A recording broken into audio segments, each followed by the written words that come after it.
qu'on est la meilleure tribune du championnat. Mais oui, je veux dire qu'on est la meilleure tribune du championnat. Tu veux te lancer ou Vas-y, lance. Allez.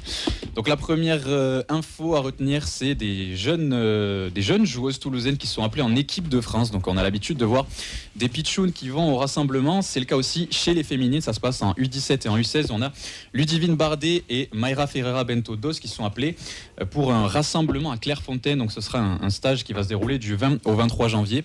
On a l'habitude de voir les résultats de la formation toulousaine. On espère que ça se passera bien pour elles et qu'elles pourront s'éclater en équipe de France et pourquoi pas y rester dans les catégories futures.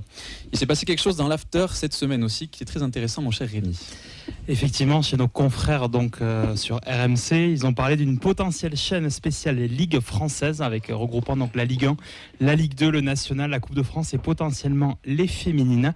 Alors qu'est-ce que vous en pensez à l'époque où effectivement le DAZN est quand même très décrié de par sa politique tarifaire, mais également des conditions de retransmission, entre autres.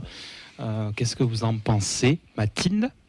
Mais je pense que ça peut être une bonne solution, mais on en revient toujours au même. Peu importe, je pense, la plateforme ou la chaîne télévision ou autre, ça va être la qualité du contenu, la qualité des correspondants, des journalistes. Et le prix, on en revient. Je pense qu'il y a quand même un prix psychologique, peu importe ce qu'on va mettre dedans, même si tu as tout le foot français, que ce soit masculin, féminin, des reportages dans les clubs ou autres, il y a un prix psychologique, je pense, à pas dépasser. C'est vrai que c'est une solution qui avait quand même déjà été envisagée. On avait entendu des rumeurs sur une chaîne spéciale qui regrouperait un peu tout le foot français à un seul endroit. Au final, on est sur DAZN. Gaëtan, toi, d'un point de vue extérieur, qu'est-ce que tu en penses déjà de la diffusion de la Ligue 1 actuelle ? Et est-ce que potentiellement ça t'intéresserait une chaîne comme ça, spéciale, qui regroupe tout le foot français professionnel ? Pour moi, ça me paraît bien. Avoir la Ligue 1 et les féminines sur DAZN, c'est quelque chose de bien.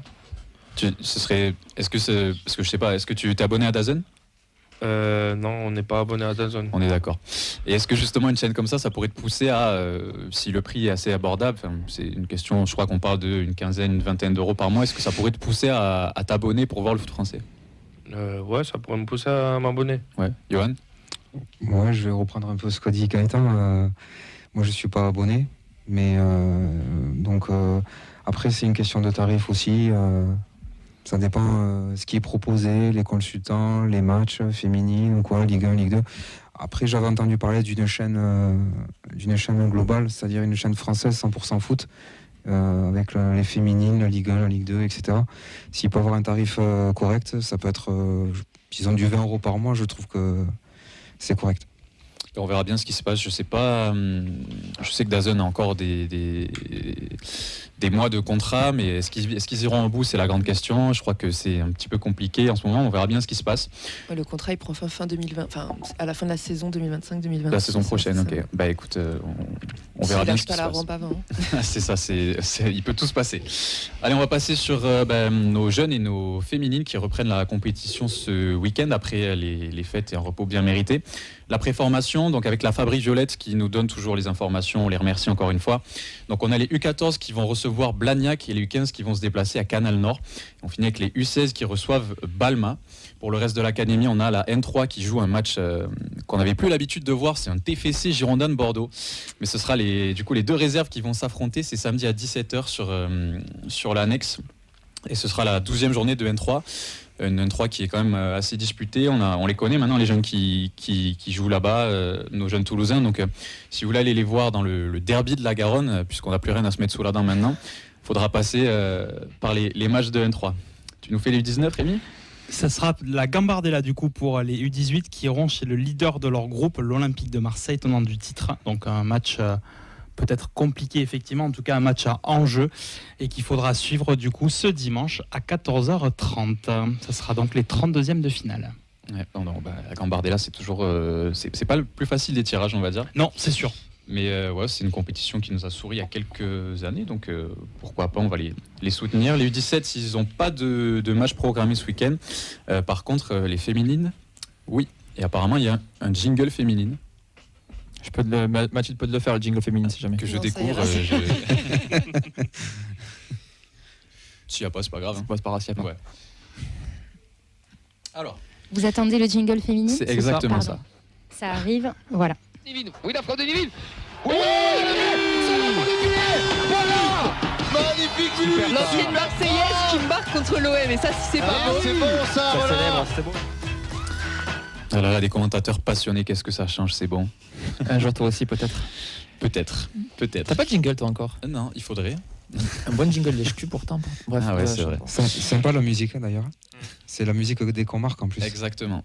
Pendant très longtemps, quand il y a un but au stadium, c'est cette C'est musique, ça. donc on est habitué. Faut dire merci aux préparateurs des jingles sur la petite. Non, c'est Camille celui-là, je suis pas moi. Écoute, Mais c'est gentil, je prends l'hommage avec plaisir. allez, nos féminines, tout simplement pour l'équipe 1, c'est pas la seconde ligue ce week-end, c'est la Coupe de France, puisqu'il y a le 16e de finale contre l'OGC Nice à 11h sur l'annexe 1, sur l'annexe Brixtaton. Ce sera juste avant le match TFC Strasbourg du coup ce dimanche. Ça peut faire une belle entrée en matière. Certains veulent se déplacer, veulent aller voir le match. La Coupe de France, c'est quand même une compétition importante. Les filles, elles auront besoin de soutien. Et puis vous avez l'habitude maintenant dans la feuille de match, on a recueilli les propos du coach Antoine Gérard, qui nous a, comme d'habitude, fait part de ses impressions. On lui a demandé comment ça allait se passer sur cette reprise, puisque l'OGC Nice, c'est une équipe qu'on connaît, que les filles ont déjà joué, et puis que c'est aussi le premier match après les fêtes, et c'est la coupe, donc qu'est-ce qu'il y aura des rotations, comment ça va se passer, comment est-ce qu'on aborde ce match? La semaine de reprise, super. La coupure a fait énormément de bien aux filles qui sont revenues requinquées, en pleine forme, et on a fait une bonne semaine d'entraînement. L'adversaire niçois de ce dimanche, c'est un adversaire qui présentera à peu près les mêmes armes que sur le match de championnat qu'on a joué contre elle, avec sans doute une joueuse supplémentaire qui était absente en championnat et qui, pour moi, a beaucoup d'influence sur le jeu niçois, mais qui sera de retour. C'est une équipe de notre championnat, qui est une équipe de référence de seconde ligue depuis des années, qui est un peu en difficulté sur une mauvaise dynamique, qui l'était avant Noël, qui ne sera pas forcément là à la reprise.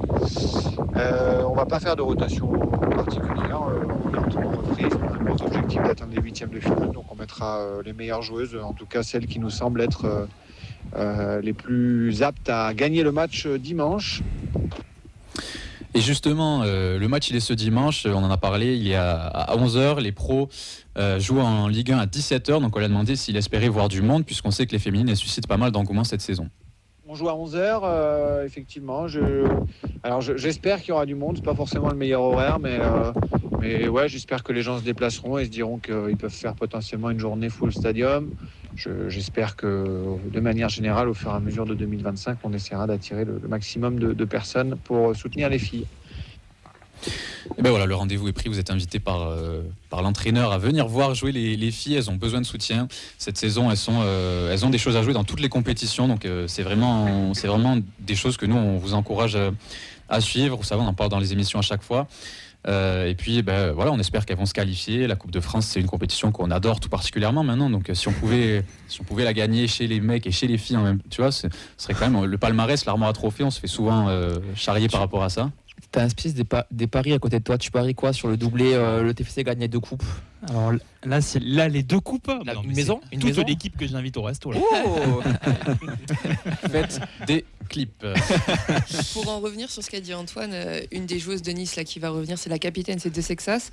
Et sur le match du championnat, donc ça avait fait 5-2 pour le TEF. Donc il y a des buts. Si vous voulez venir voir un peu de spectacle, je pense que ça peut être sympa.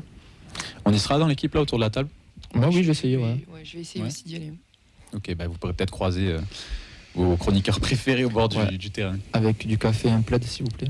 C'est quand même dimanche 11h. La R1, elle joue aussi, elle joue à domicile puisqu'elles reçoivent la réserve d'Albi Marsac. Donc c'est samedi à 20h, donc c'est demain. Sur l'annexe, un club que je connais bien, que tu connais bien apparemment aussi. Je connais bien aussi. Donc voilà, c'est encore un match à domicile. S'il y en a qui veulent se faire un week-end 100% TFC pour voir la N3, le derby avec les Girondins, la R1 chez les filles et la Coupe de France avant le match de Ligue 1, c'est tout à votre honneur. Dernière info au niveau des féminines, on vous rappelle que vous retrouvez chaque vendredi à 16h les résultats à l'annonce du calendrier L'annonce du calendrier le vendredi à 16h et les résultats le lundi à 16h sur tous les réseaux sociaux de la C'est feuille bien. de match. Mais si vous voulez vous renseigner encore plus sur l'équipe féminine, il y a une interview bilan de mi-saison de Lou Jumer, la capitaine du TFC, qui est sortie sur le site officiel toulousefc.com. .com, Donc, je vous encourage aussi à aller lire, puisqu'elle revient du coup sur toute cette première partie de saison, sur ce que ça fait de jouer le haut de tableau, alors que c'était peut-être pas forcément ce à quoi elle s'attendait au début. Et puis c'est quand même une joueuse qui est très jeune et qui a déjà le brassard et qui a des responsabilités et qui s'exprime assez bien. Donc on vous invite à lire ça.